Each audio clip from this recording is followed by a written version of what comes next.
Telugu channel में आप सभी का हम स्वागत करते हैं। दोस्तों, समय की व्यस्तता की वजह से रेगुलर तरीके से आप लोगों को वीडियो नहीं मिल पा रही है, इसके लिए मैं क्षमा प्रार्थी हूँ। दोस्तों, आप लोग वीडियो को पूरा देखें, तभी हर एक चीज़ आप लोगों की समझ में आएगी।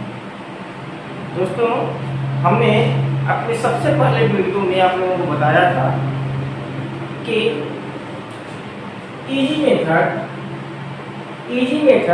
और इजी प्रोसेस का हमने एक वीडियो डाला था, जिससे परीक्षा की तैयारी आप लोग कैसे करें कि आगामी जो भी परीक्षाएं हैं उसमें आप लोग अधिक से अधिक अंक प्राप्त कर सकें। दोस्तों, परीक्षा आ रही है और आप लोग सुचारू रूप से उसको नहीं कर पा रहे हैं, तो मैं आप सभी लोगों से मैं कहना चाहता हूं कि आप लोग मेरा वो पहला वीडियो देखें, जिसमें हमने केवल 2 ही प्रश्न से शुरू किया था कि आप लोग 2 प्रश्न से शुरुआत करें।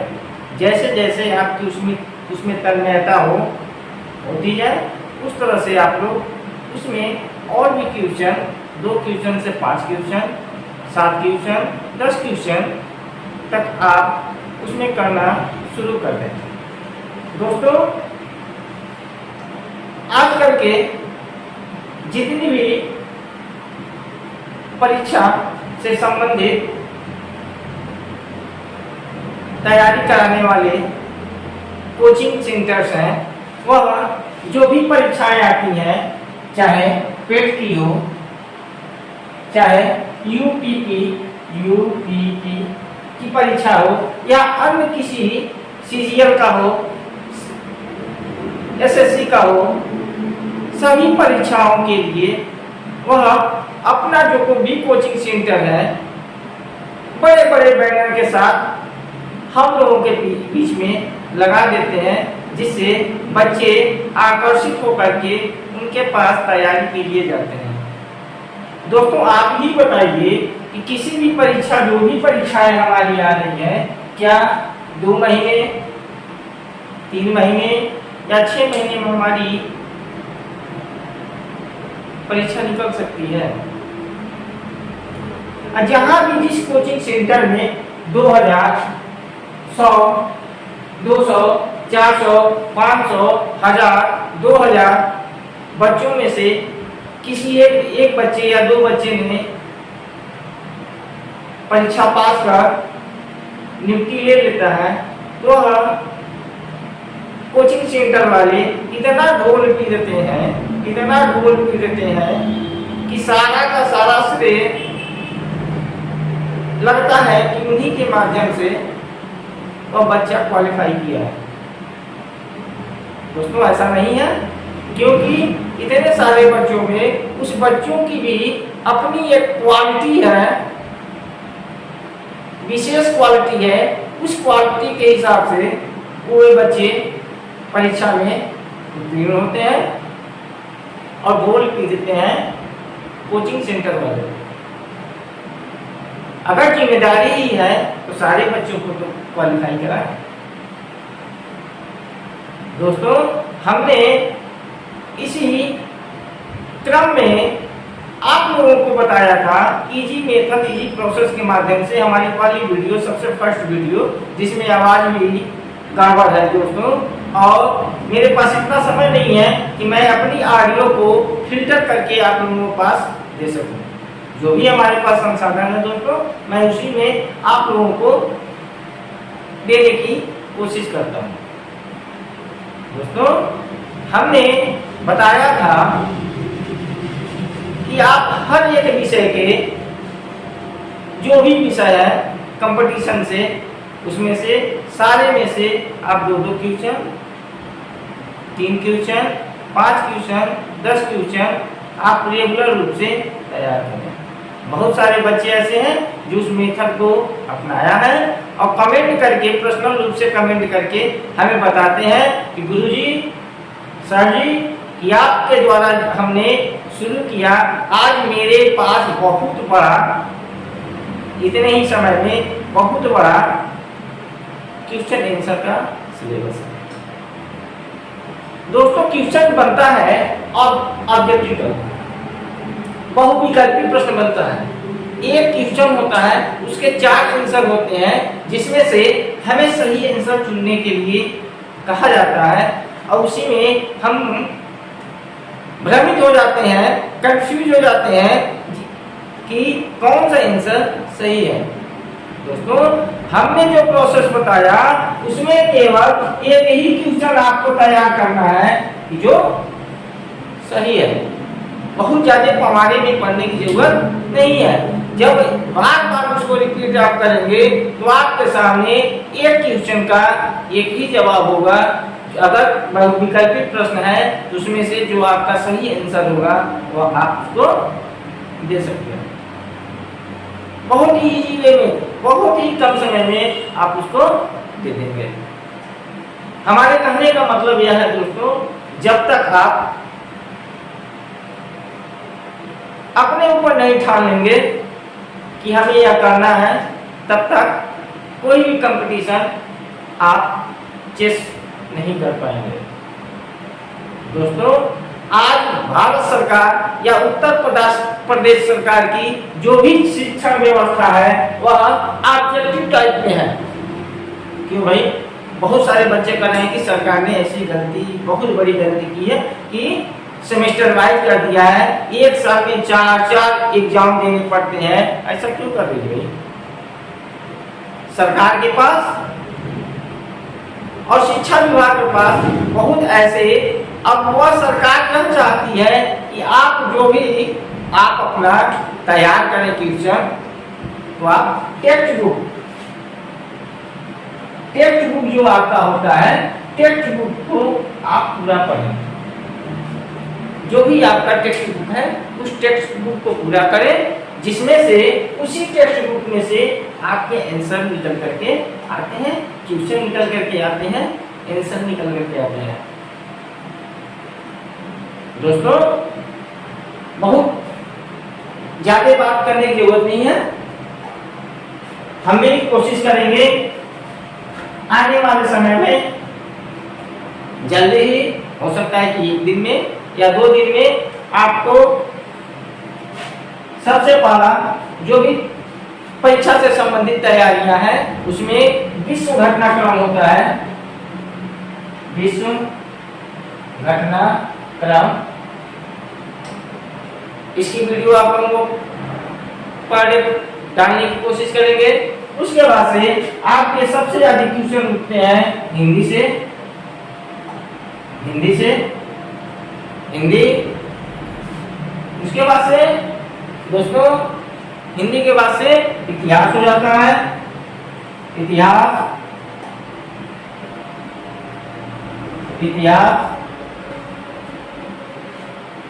और जितने भी सामाजिक विज्ञान से संबंधित और जीके से संबंधित प्रश्न है, कोशिश करूंगा कि आप लोगों को रीजनिंग से भी संबंधित प्रश्नों का यहाँ पर सॉल्व मैं करके आपको दूं, जिससे आप लोगों को एक अच्छी शुरुआत करने को मिल सके।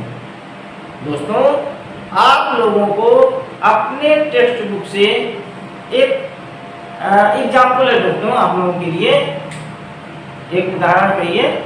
उस उदाहरण में यही है कि एक फकीर, हिंदी साहित्य में एक फकीर क्या करते हैं कि शायरी आता है, जिसमें यही कहा जाता है इस हकीकी से इस मखशीशी तक पहुंचा जा सकता है।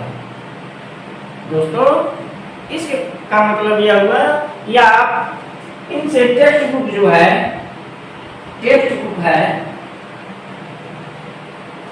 बुक से प्रेम करें, इस आप उससे करें, टेक्स्ट बुक से इश्क करें।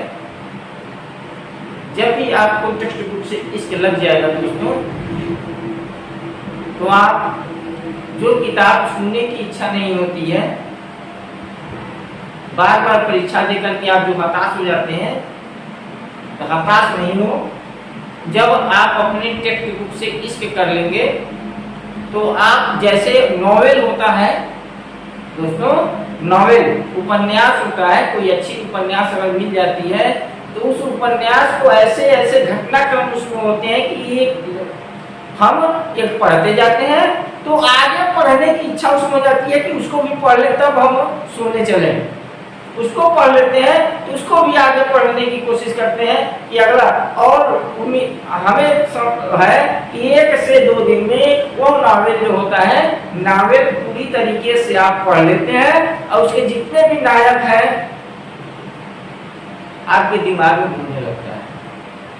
तो उसी प्रकार से आप बुक को, जो भी आपकी टेक्स्ट बुक है उसको आप पढ़ें और हर एक बिंदु पे ध्यान दें।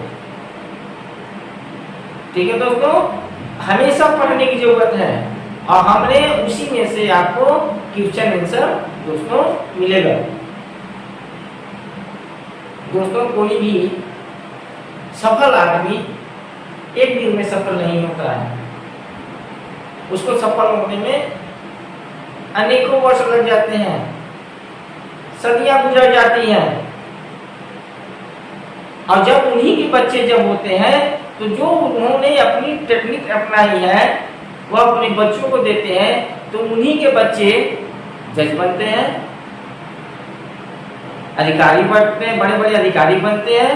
और जो नहीं जानता है वह उसी तरह से तैयारी करते रह जाता है और टेक्निक अपनाते रह जाता है, लेकिन सफल नहीं हो पाता है। दोस्तों, मेरा फर्स्ट प्रायोरिटी यह है, आप लोग जो हमारा फर्स्ट वीडियो है उस वीडियो को आप पूरा देखें। देखने के बाद से उस प्रोसेस के हिसाब से आप लोग चलना शुरू करें। एक बहुत बड़ा, बहुत कम समय में बहुत ज्यादा आप लोगों को बहुत बड़ा क्वेश्चन आंसर का स्टोर हो जाएगा। दोस्तों, जितनी भी हमने चर्चा किया है, कोशिश करूंगा कि आने वाले दिनों से आप लोगों को बीच में सबका डिटेल में, दोस्तों मैं बहुत ज़्यादा तेजी के साथ नहीं क्लास ले पाता हूँ, या फिर बहुत तेजी के साथ नहीं, जो भी टॉपिक उठेगी दोस्तों विस्तार से उठेगी, A to Z उठेगी। और जो भी आप लोगों का कमेंट होगा कमेंट बॉक्स में आप लिख करके उसको पूरा कर सकते हैं। दोस्तों, हमने अभी इससे बेसिक कंप्यूटर का शुरू किया है और मेरी क्लास एक टैली की है, टैली की भी क्लास चलती है। आप लोग उसको देखें, समझें और हमारी कोशिश रहेगी कि आप लोगों की जो भी परीक्षा होगी, क्वेश्चन आंसर है, मैं उसको आप लोगों के समक्ष रखूं और आप लोग अधिक से अधिक उसको देखें। हाँ, एक चीज और दोस्तों, आप लोगों की एक आदत हो गई है कि कोई भी चीज आप मोबाइल के माध्यम से आप ढूंढने लगते हैं, गूगल पे जाते हैं, उस टॉपिक पे सर्च करने लगते हैं। तो दोस्तों, जो मोबाइल की रेडिएशन है, आपको मैं बता दूं कि जो मोबाइल की रेडिएशन है, बहुत ज़्यादा अगर मोबाइल पे आप ध्यान देंगे, वहाँ से टेक्स्ट बुक निकालने की कोशिश करेंगे, तो मोबाइल की रेडिएशन की वजह से आपकी आंखें जो है धीरे धीरे कमजोर हो सकती हैं, अनेक प्रकार की दिक्कतें पैदा हो सकती हैं। इसलिए मैं आपसे यही कहूँगा कि वह चीज़ आप टेक्स्ट बुक क्या कहते हैं, मोबाइल से न लेकर के आप टेक्स्ट बुक से दें। अगर टेक्स्ट बुक नहीं है तो मार्केट में जाए, उससे संबंधित टेक्स्ट बुक को खरीदें और उससे पढ़ें दोस्तों। और उसके बाद नहीं मिलता है तो कुछ समय के लिए आप मोबाइल से गूगल में जाकर के, गूगल सर्च इंजन में जाकर के आप उसको ढूंढ सकते हैं। ठीक है दोस्तों, तो मैं आप लोगों के सहायता के लिए मैं हमेशा तत्पर हूँ, कोशिश कर रहा हूँ कि आने वाले समय में 1 या 2 दिन में आप लोगों के लिए विश्व घटनाक्रम, हिंदी साहित्य, इतिहास, जबकि रीजनिंग के कुछ ऐसे टिप्स नहीं विस्तार से चर्चा की जाएगी, क्योंकि टिप्स तो उनके लिए होता है जो सारी किताबें पढ़ी रहती हैं। और टिप्स से दोस्तों या फिर ऑब्जेक्टिव टाइप के क्वेश्चन आपको याद करा देने से आपके हल सारे प्रश्नों का हल नहीं निकल पाएगा। तो हमारी कोशिश है कि जो भी टॉपिक उठेगी दोस्तों उसकी विस्तार से चर्चा होगी, उसमें से आप ही लोग उसके में कौन सा क्वेश्चन बनता है, क्वेश्चन बनेगा और उसका क्या आंसर होना चाहिए सटीक, तो आंसर आप लोग निकालेंगे। ठीक है दोस्तों, तो मैं चंदन कुमार गुप्ता आप सभी से चंदन गुरु चैनल के माध्यम से आप सभी लोगों से यही रिक्वेस्ट है कि आप लोग टेक्स्ट बुक को ज़्यादा से ज़्यादा पढ़ें। और जो हमने पहले वीडियो में बताया था दोस्तों इजी मेथड इजी प्रोसेस, उसमें से हमने 90+ का भी एक वीडियो बनाया था, आप लोग में है मेरे चैनल पे जाकर के उसको देख सकते हैं। और उस प्रोसेस से आप लोग चले, हर एक परीक्षा आपकी सफलता आपकी कदम चूमेगी। ठीक है दोस्तों, मैं इसी शब्दों के साथ आप लोगों से विदा लेना चाहता हूँ। जल्दी ही हम कोशिश करेंगे कि आप लोगों के लिए याद करने के बाद से आप लोगों के लिए मैं लाइव क्लास भी चलाने के लिए कोशिश कर रहा हूँ कि लाइव क्लास चालू कर दूँ, जिसका समय मैं आप लोगों को बता दूंगा। दोस्तों समय की व्यस्तता की वजह से हम समय नहीं दे पाते हैं, इसीलिए मैं क्षमा चाहता हूँ। तो चंदन गुरु चैनल को आप लोग देखिए और उस प्रोसेस से आप लोग अपने आप को उसके अनुरूप ढालिए, जिससे आप लोगों को आगामी जो भी परीक्षाएं हैं उसमें अधिक से अधिक अंक ला करके आप लिखती हो। धन्यवाद।